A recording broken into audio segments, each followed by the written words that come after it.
After po ng 4 na buwan nating paghihintay, finally, sana po yung paglabas ni Kuya Oliver na ito ay simula na ng pagbabago ng kanyang buhay.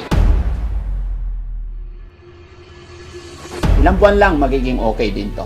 Tiwala lang tayo kay God. Hindi po susukuan ng team. Gagawin namin ang lahat ng aming makakaya. Sana maipanalo ni Kuya Oliver itong kanyang pinaglalaban. At sana tulungan nyo rin po ang Team Daddy Frankie. Ayaw at Naayos ng sarili ko. Ano? Aayusin mo sarili mo? Oo, siyempre. Yan ang gusto ko sa'yo eh. Ayusin natin ha? Kaya magpipray tayo. Samahan nyo kami mga kababayan at ipag-pray nyo po na sana ma-admit siya para sa mabilisang paggaling ni Kuya Oliver. Mga kababayan, excited na rin na makita ko si kapatid kong Oliver.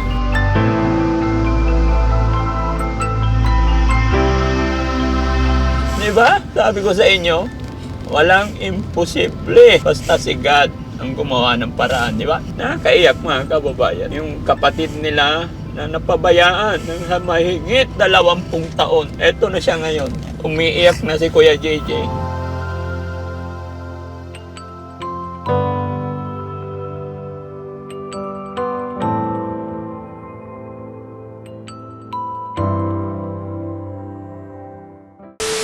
Tara Kuya JJ, samahan tayo ni Kuya Sam dito.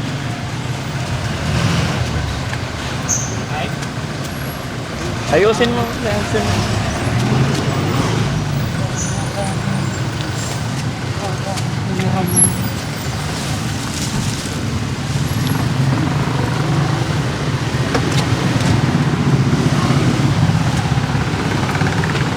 Kiyat ka. Upo ka dyan sa upuan. Ayan. Pasok ka na doon sa loob kaya JJ.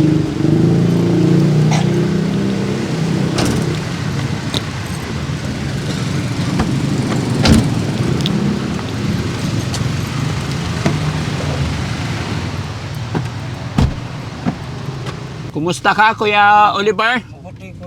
Mabuti. Dito ka, Kuya ano? Sige, ako na magsara.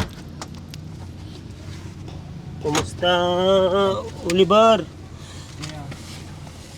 Nakilala mo ako? Anong pangalan ko?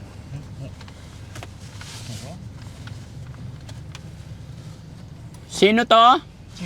Gusto kita Kuya JJ. Kuya JJ. Kumusta pakiramdam mo? Hindi ako makalakad. Hindi ka makalakad. Rayo na itong paa. Dala kong paa. Ha? Meron na rayo na itong dala kong paa. May rayuma. Kasi matagal kang nakaupo. Na? Exercise. O, kailangan exercise. Pero anong, Kuya JJ, sana ngayon nakita mo na si Kuya Oliver? Ano yung naramdaman mo? Masaya, Daddy Frankie. Bakit? Magaling na siya. Magaling na siya. Anong pagkakaiba noon nung nakita ko siya nakakulong compare sa ngayon? Malaking pinagbago, Daddy Frankie. Gumapo, tumaba. At ano na sa akin. Nakilala niya ako. Nakilala ka niya. Nakilala niya ako, Daddy Frankie. Kakilala. Kilala mo siya? Kumusta ang buhay? Mabuti. Mabuti. Tumaba ka, Kuya Olivera. Pogi na. Opo, Daddy Frankie.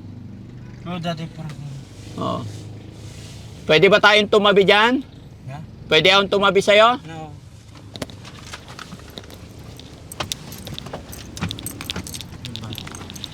Tabi kami. No? Yan. Kapir. Anyaynagan ko. Daddy Frankie. Anyaynagan mo. Aji ko. Anyaynagan mo. Aji. Ngayon, nakalimutan ko na. Oliver. Oliver pala. Anyaynagan mo. Oliver. Ilang taong ka na? 25. 25. Kumusta na yung tiyan mo? Ito. Nabuti, wala akong sakit dito. Dito ang sakit ko. Hindi ko O wala na yung sakit sa tiyan mo? Wala. Meron pa naman na... Konti. Konti. So yon mga kababayan, mga kabarangay, salamat sa Panginoon. Thanks to God talaga.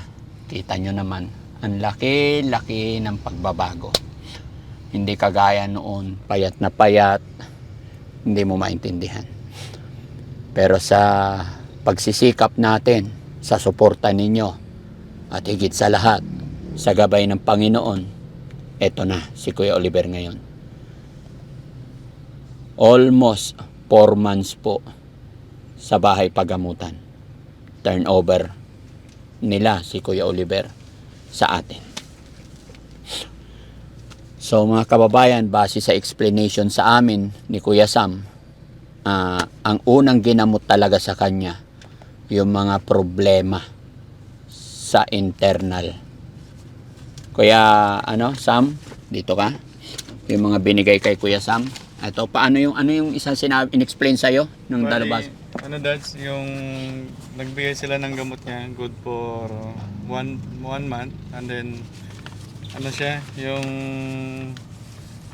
ibabalik pa natin siya ng January 9 dito sa pagamutan. Okay. Tapos yung isa pa, yung binigay Yung nilang isa, yung mayroong lalakarin? papagawa nilang ID para sa social worker. Oo. Health social worker niya. Okay. Para sa mga tapos siguro sa mga gamot to, discount. Yes po. So yun mga kababayan, si Kuya Oliver hindi pa po totally recovery. Pero ang laki na po ng pagbabago, hindi kagaya nung una natin siyang makilala. Una natin siyang dalhin. Sumisigaw, hindi niya alam ang lahat. Pero ngayon, kalmado, tahimik, kilala na niya ang kanyang kapatid na si Kuya JJ. Kanya nga lang mga kababayan, hindi natin alam kung ano na naman ang next procedure pagbalik this coming January 9. Kasi ang sabi sa amin, ibabalik po si Kuya Oliver January 9. Dahil ang intimanong pinukusan nila na paggamot is yung sa kanyang internal organ, which is hindi na nila sinabi sa akin, basta yun ang pinukusan, yun ang ginamot. Narinig nyo naman, kung dati laging dinadaing ni Kuya Oliver yung sakit ng tiyan niya, ngayon hindi na daw. Pati yung mga sugat sa paa niya, naghilom na po, wala nang sugat. Yung mga sa ulo niya, malinis na, maayos na. As in, normal na lang. So, yun na lang yung ipapractice natin sa kanya, yung pagtayo, paglakad niya. So, guys, baka i-diretsyon na natin. What do you think, guys? Yes po. Biyahe na tayo? Opo. O, sige, tara na. Kuya JJ, kami naman ni Kuya JJ ang mag-usap. No? Anong masasabi mo ngayon, Kuya JJ? At malaking pagbabago, anong masasabi mo sa nangyari kay Kuya Oliver? Masaya ako Daddy Frankie na nakita ko na magaling na siya. At ganyan na siya, oh. Malaki na yung katawan niya. At nakakakuha na sa akin. Kilala na niya ako. Salamat po, Panginoon. Nanginak pa ako ngayon. Nakita ko na siya yan. Kapatid kong Oliver. Tol, gumabo ka ah. Diba? Sabi ko sa inyo, walang imposible. Basta si God ang gumawa ng paraan, di ba? Nakakaiyak mga kababayan. Yung kapatid nila na napabayaan ng mahigit 20 taon. Eto na siya ngayon. Umiiyak na si Kuya JJ. Ang hirap kasi wala kaming magulang. Wala kayong magulang kaya hindi natulungan. Ano na ngayon? Buti na lang kayo sir, nandiyan kayo. Kayo nang tumulong sa amin. Lahat-lahat kayo na lang tumulong. Salamat po, Daddy Frankie. sa lahat ng tulong niyo. Kung hindi kayo, wala nangyari sa kapatid kong si Oliver. Doon lang talaga.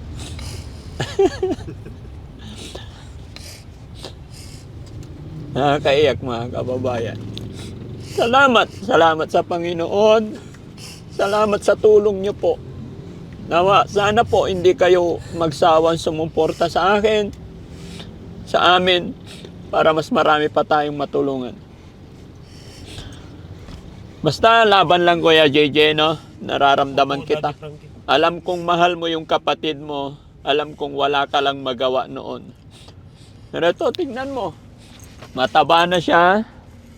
Naiyak tuloy ako.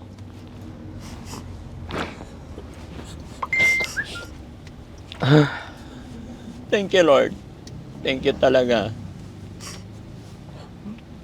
Maging ako man, mga kababayan, nung una kong nakita si Kuya Oliver, hindi ko alam kung saan ako magsisimula.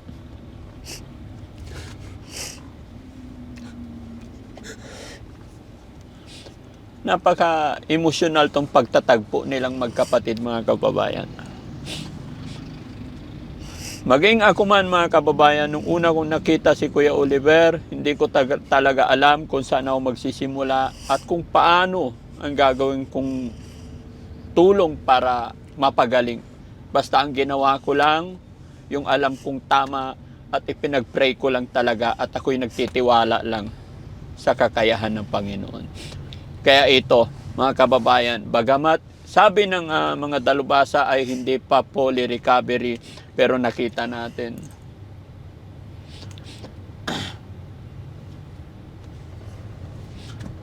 Salamat po, God.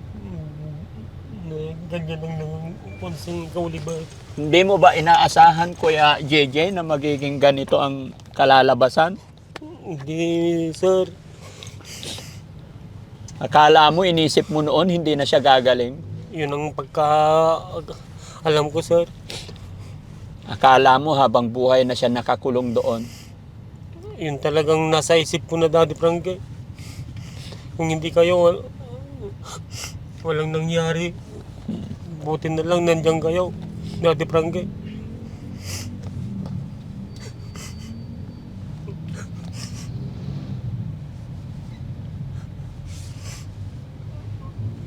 Gaano kasaya yung nararamdaman mo ngayon na isang kapatid natin na natulungan natin? Sayang masaya, Daddy Frankie.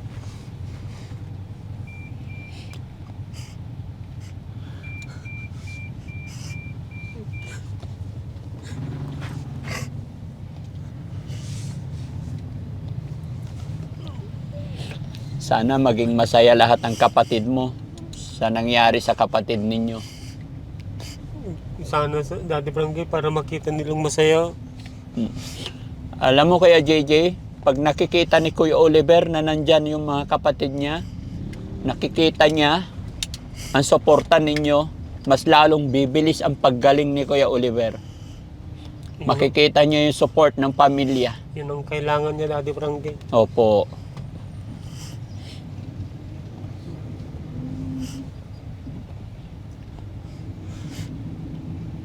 Kausapin mo siya. Sige, kausapin mo lang. Oliver, Kuya Oliver, pinakausap ka ni JJ. Ha? Tingin, Kuya Oliver. tingin ka sa akin. Kuya Oliver, tingin, kapatid mo. O, ano sasabihin mo kay Kuya JJ, kay magaling ka na ngayon? Ha? Uwi na tayo, Oliver. Sa bahay. Gantin.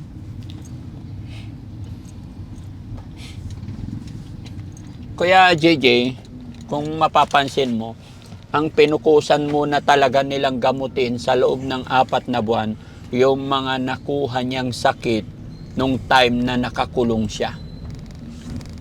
Although may mga napainom na rin siya sa kanya na pampakalma, pero ang una nilang ginamot, kung naintindihan mo yung sinabi sa atin ng doktor, yung sakit sa loob, sakit sa paa, sakit sa dugo, yung sakit sa puwet kasi mayroon siyang almoranas. Kung mapapansin mo noon, tumatay siya na may kasamang dugo. pasintabi po. Di ba nakita mo rin yun? Oh, Daddy Frankie. Sa explanation sa amin, yun po yung mga unang ginamot sa kanya.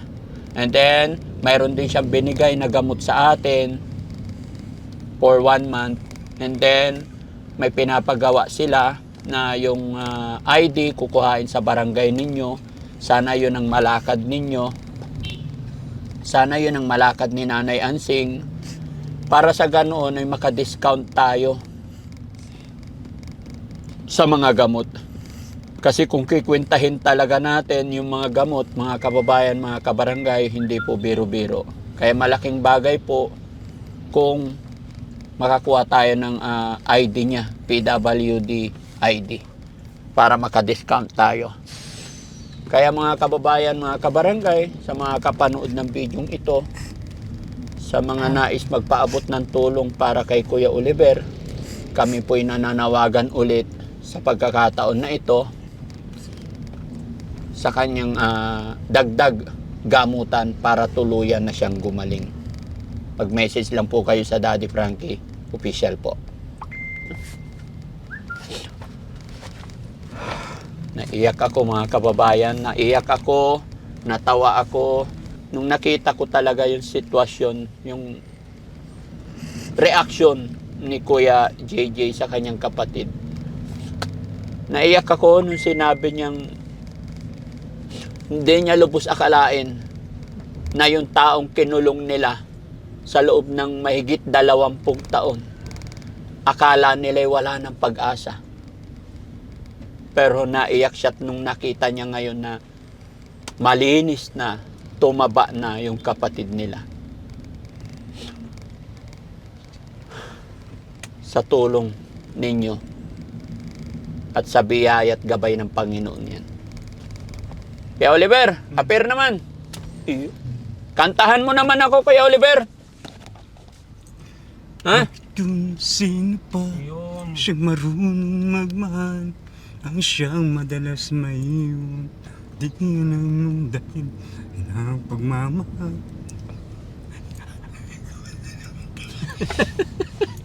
Na inalay ko sa'yo, bakit ikaw ngayon ay biglang nagbago? Ikaw naman. Ang siyang Lakas mo ah. Sayang lang ang pagmamahal. na inalay ko sa'yo, bakit biglang bago ka kabay nagkutang sa'yo? At kung sino pa siyang marunong magmahal, ang siyang madalas maiwan, nang di alamang dahilan. Sayang lang ang pagmamahal na inalay ko sa'yo, bakit ikaw ngayon ay biglang nagbago?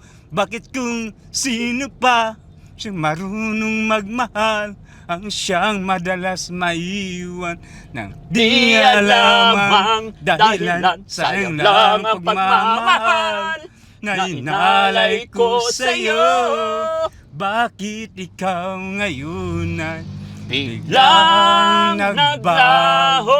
Bakit kung sino pa siyang marunong magmahal, ang siyang madalas maiwan, nang di alamang dahilan. Sayang lang ang pagmamahal na inalay ko sa'yo, bakit ikaw ngayon ay biglang nagbago? Bakit kung sino pa Yun. marunong magmahal, ang siyang madalas maiwan, nang di alamang dahilan. Sayang lang pagmamahal na inalay ko sa'yo, bakit ikaw ngayon ay... Kuya Oliver, bakit?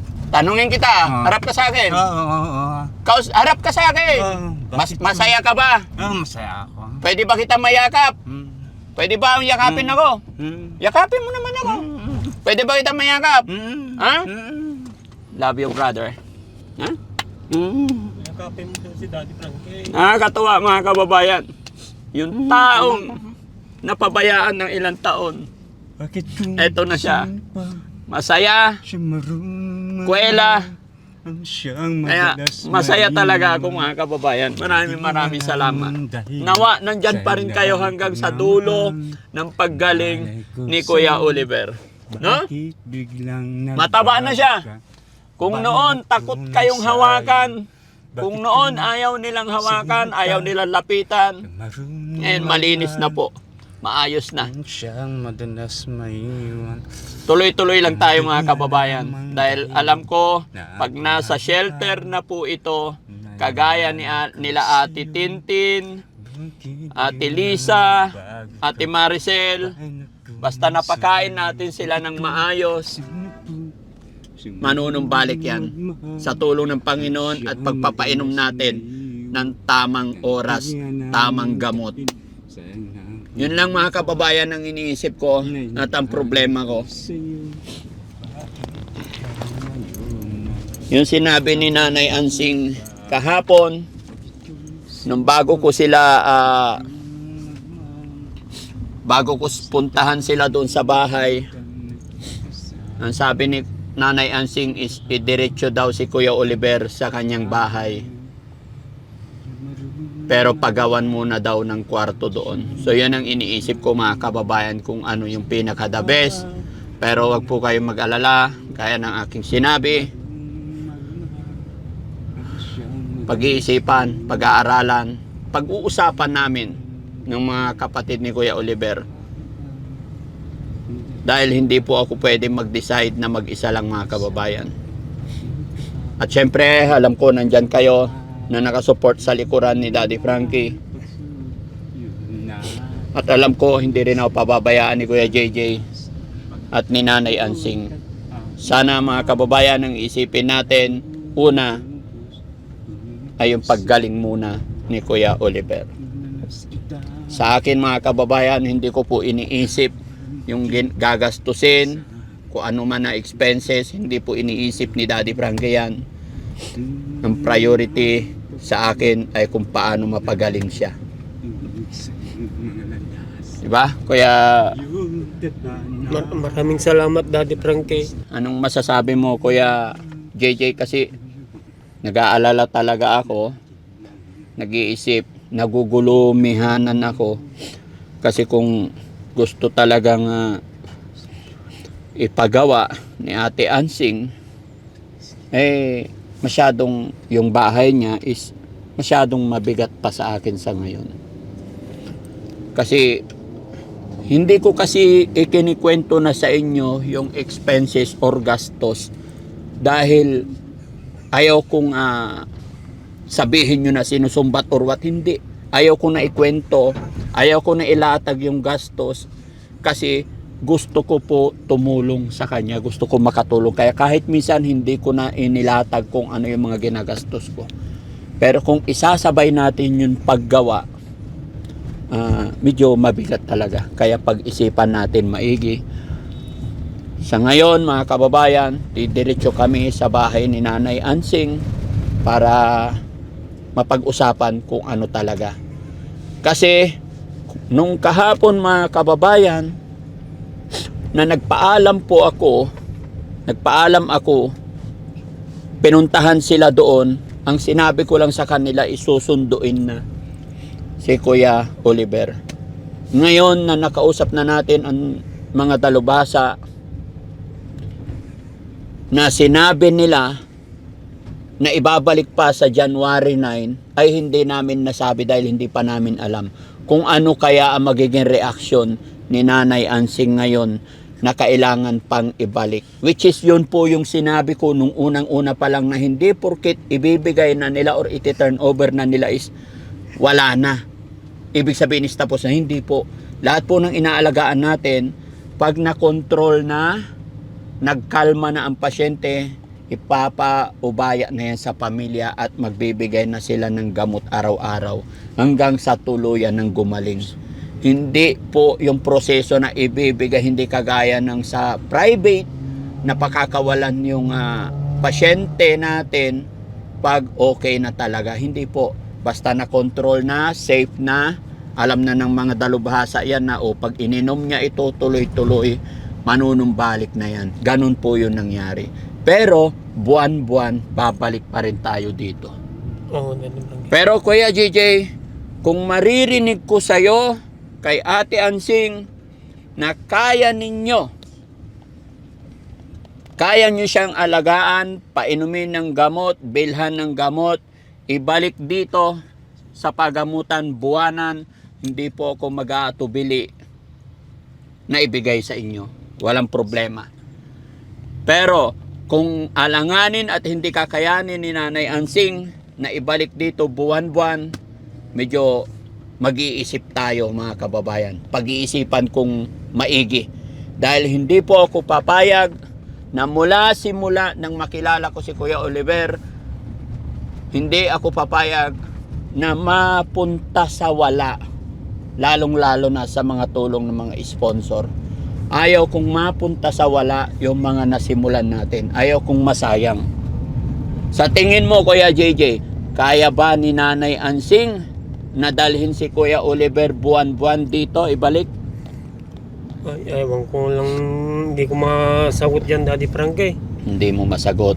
Kasi kahapon nung sinabi ko sa kanya kung saan ididiretso si Kuya Oliver, sabi niya doon sa kanya. Oo, Daddy Frankie, sinabi naman niya yun. Di ba? So yon ang pag-uusapan nating maigi. Baka di namin kakayanin na kung wala kayo, Daddy Frankie. Suporta lang ang kailangan namin na naman.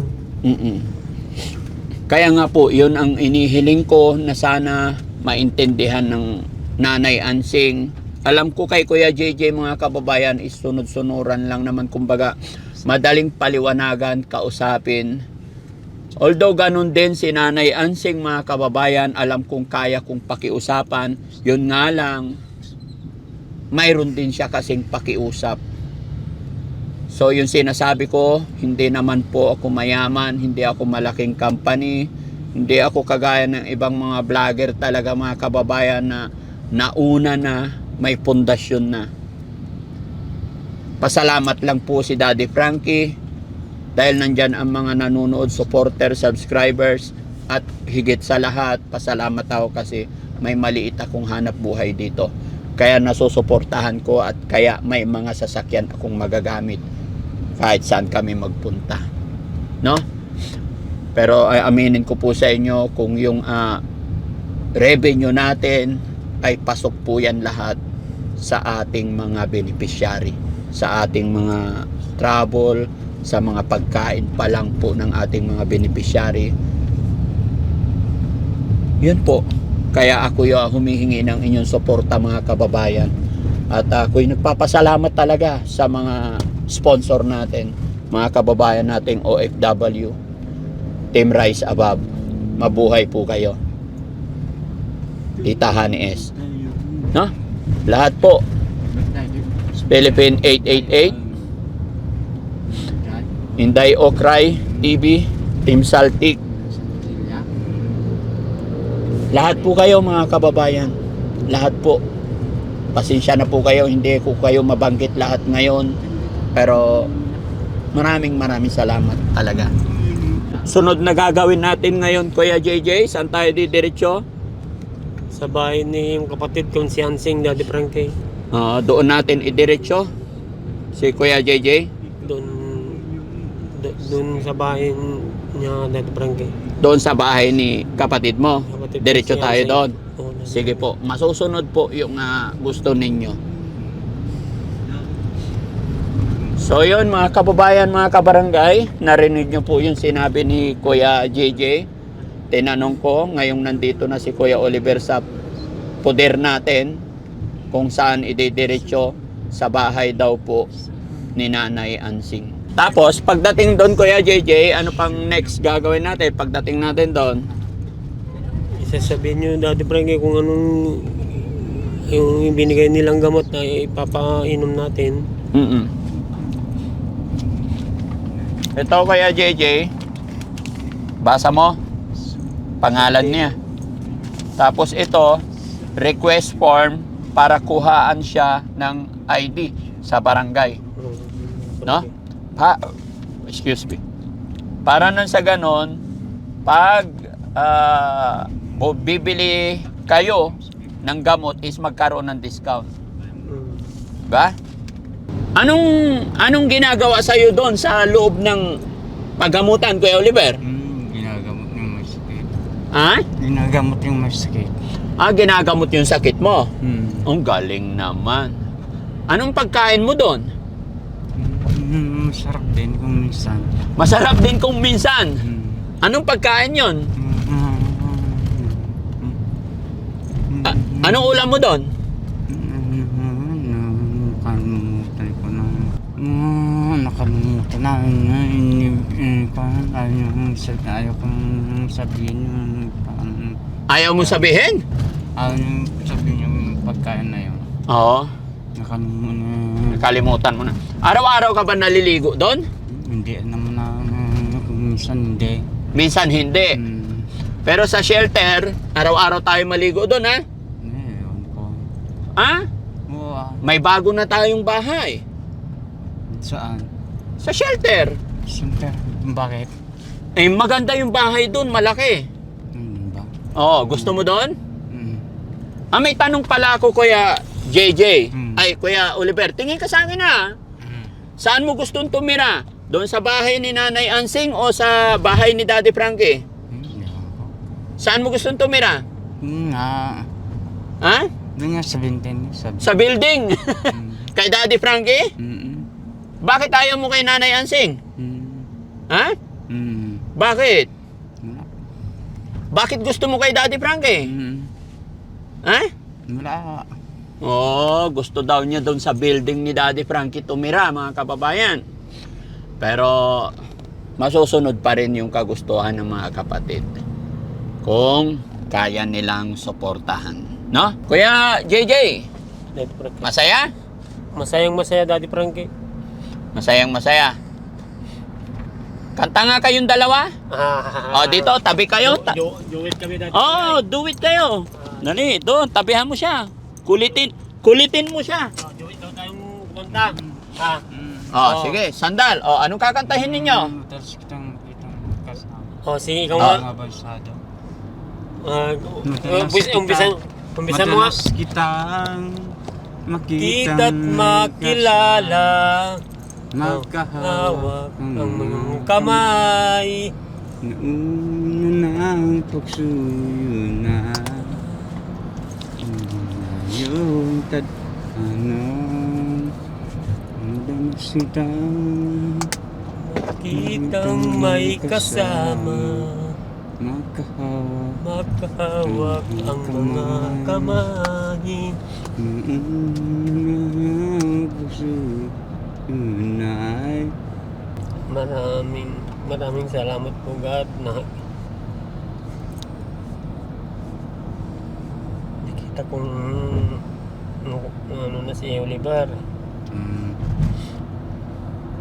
Galing na. Brother, magsalita ka. Oo, kamo. Oo, brother. Kuya. Ha? Kamo. Para kang naman pipi. Salamat po sa lahat ng ginawa nyo kay Oliver. Maraming salamat po, God. At sana ay pagalingin pa. Gagaling pa yung buhay niya at isip niya. Salamat po, God. Ano, Oliver? Magdasal ta rin tayo. Dalawa tayong magdasal para ko madali kong...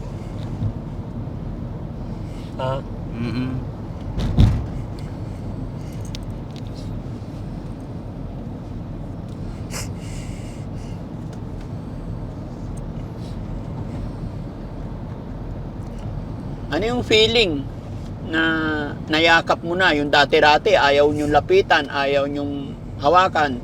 Ngayon, masarap nang yakapin. Anong pakiramdam ni Kuya JJ? Masaya, Daddy Frankie. Ako nang pinakamasaya. Ngayon na araw na ito, ako na pinakamasaya. Masaya ang Pasko nyo. Masaya ang Pasko. Ano?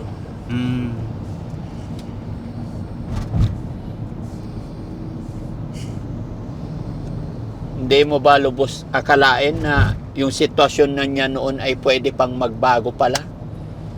Hindi dati pre, akala ko ganun na lang. Ngayon maraming nang pinagbago.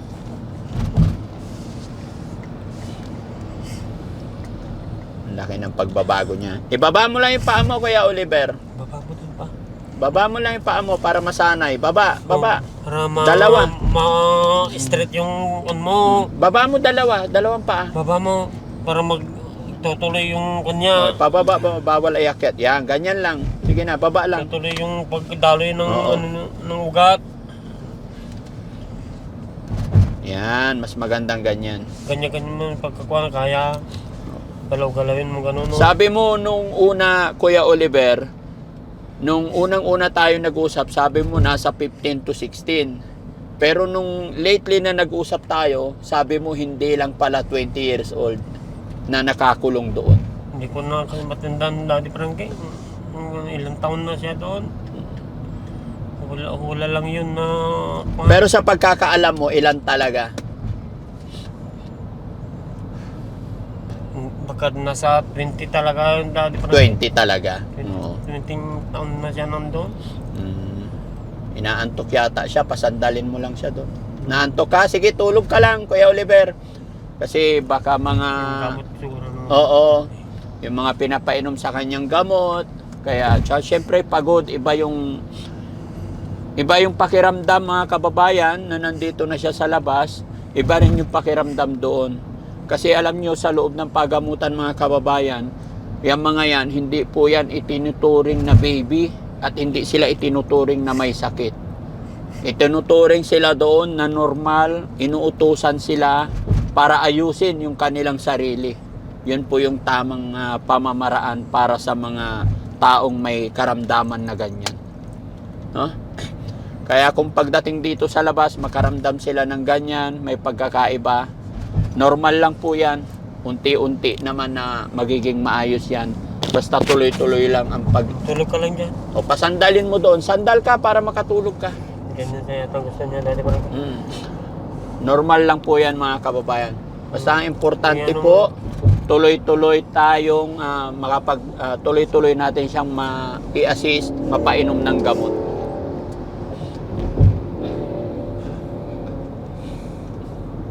Tumaba na siya. Wala na yung mga sugat-sugat sa binti, mga sugat-sugat sa katawan niya. Yung mga rashes, wala na po. Maayos na, as in, okay na. Kumbaga, sa edad niya pong yan, ito na rin po yung kanyang ano. Sige, sandal ka lang, kuya. Yan, sandal ka lang. Ay, tulog ka na. Inantok ka. No, inaantok na siya, kuya JJ.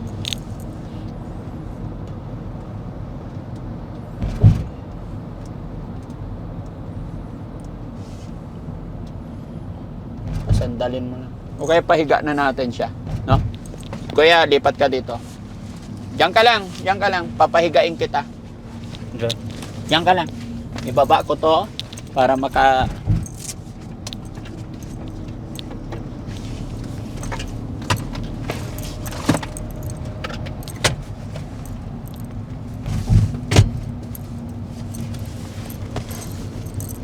Yo!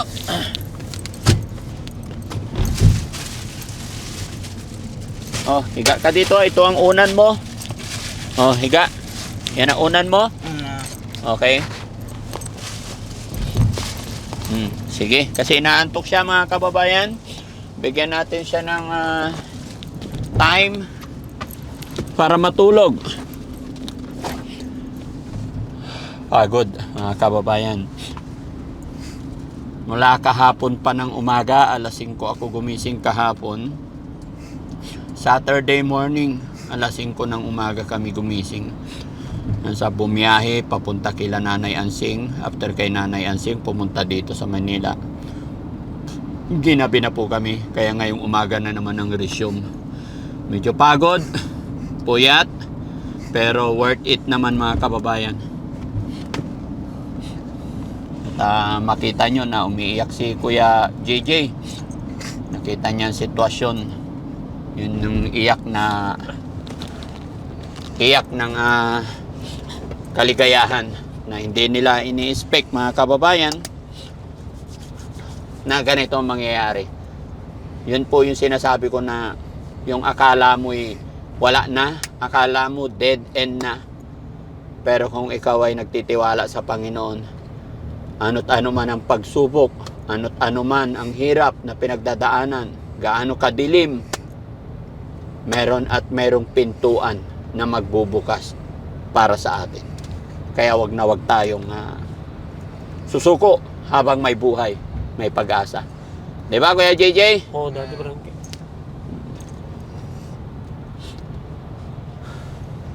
Baka nagutom na kayo. Gusto nyong kumain? Hindi pa naman ako nagugutom, Daddy Frankie. Hindi pa. Sige.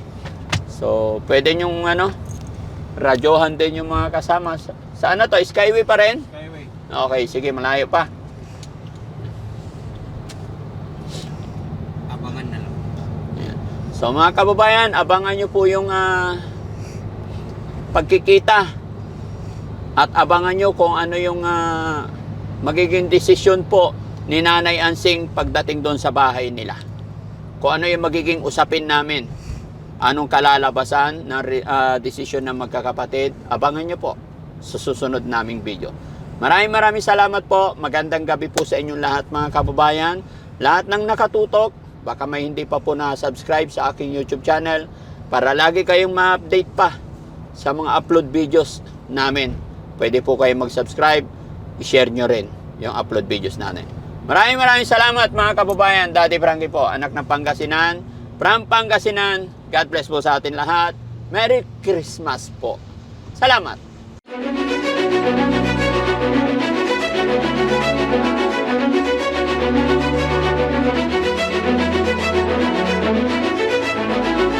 Samahan nyo kami mga kababayan. Tingnan natin kung paano na kumain si Kuya Oliver. Gutom ka na, Kuya Oliver? Kakain ka madami ha? Ilang rice gusto mo? Ha? Ano? Kahit ilan?